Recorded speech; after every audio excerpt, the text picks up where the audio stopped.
How IPOB members are making NNAMDI KANU's treason case worse.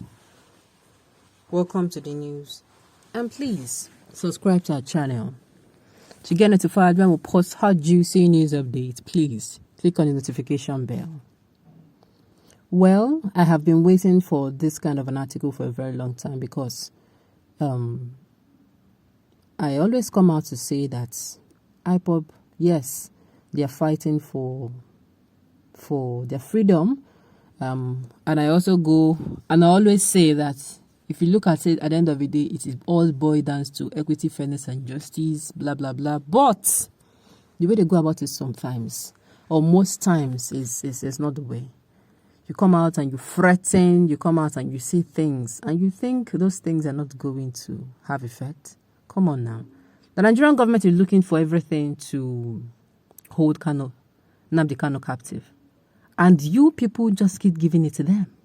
That is why I said it is not every time in the Boski. If you really love your leader, you will do things. You are going to even surprise the government. They'll be like, I say these people don't surrender. Calmness is not foolishness. There are ways you can pass your message without sounding, threatening. The news in detail, please stay with us. UCHE MEFOR, a strange deputy leader of the outlawed indigenous people of Biafra, IPOB, has lambasted members of the group for compounding and making the case of the detained leader, NNAMDI KANU, worse as a result of the criminality in Igbo land. Politics Nigeria reports that according to MEFOR in a recent Facebook post via his known page, unless IPOB members make amends, repent, and sincerely apologize for the abomination, the pro-Biafra group will end up in disgrace. He strongly condemned IPOB for not respecting human rights while repeatedly accusing members of the group of criminality.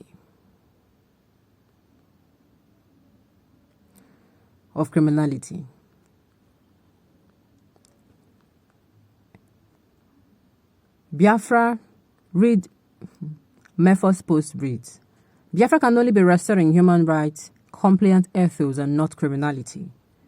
You cannot restore Biafra by killing Igbo people. You will deny this, but we have your record inciting violence and the horror ravaging our land as we speak. You are calling out the Nigerian state and murderous agents on the atrocities they commit. Oh yes, we condemn those. We condemn such actions. But the question for you and your gang is, whose actions and criminality invited the Nigerian security forces to embark on this level of carnage? You and your gangs turned your stolen weapons against the innocent Biafrans, and other criminals joined you, and cannibalism is today the order of the day in Igbo parts of Biafra land. You joined the Nigerian forces to be killing our people, and today you feign ignorant. You and IPOB faction under NNAMDI KANU detested democracy and human rights, but today you're calling on human rights organizations to investigate the crimes you are involved in and to a large extent decade off. You and IPOB faction under NNAMDI KANU lied to your feet against innocent people, blackmailed them, and those people pains prayed against you. Today, are you all not in tatters? My decision to exit from IPOB under NNAMDI KANU has brought you where you are today. I am, and I was a shield, checking certain excesses that came to my knowledge and attention, and hoping, expecting, and demanding a change of course and improvement from the bumbling, not fit purpose, DOS and your leader, but no, to no avail. I remind you all where your trouble started and emphatically restate that you all will disintegrate into useless criminal gangs, that you may know that there is a supreme being in control of the universe and in charge of the affairs of men, and importantly, that treachery does not pay. You are all compounded and make the case of a leader even worse by your criminality in Igbo land. If you are brave to issue threats of violence against the people, and those threats that you actually carried out, you must be courageous enough to take responsibility. Unless you make amends, repent, and sincerely apologize to all those who wronged and confess to the abomination you all initiated and committed in Igbo land, and which you were all warned against. Your troubles will continue to multiply, and the final stage will be a global disgrace for you all. Ignore this to your consternation. Anything outside human rights compliant, Biafra is criminality or more.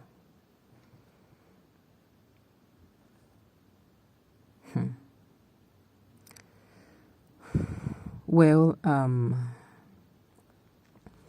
if a lot of people come out and are saying this against Biafra, I will say this.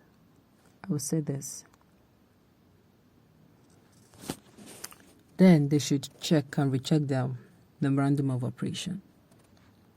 Yes.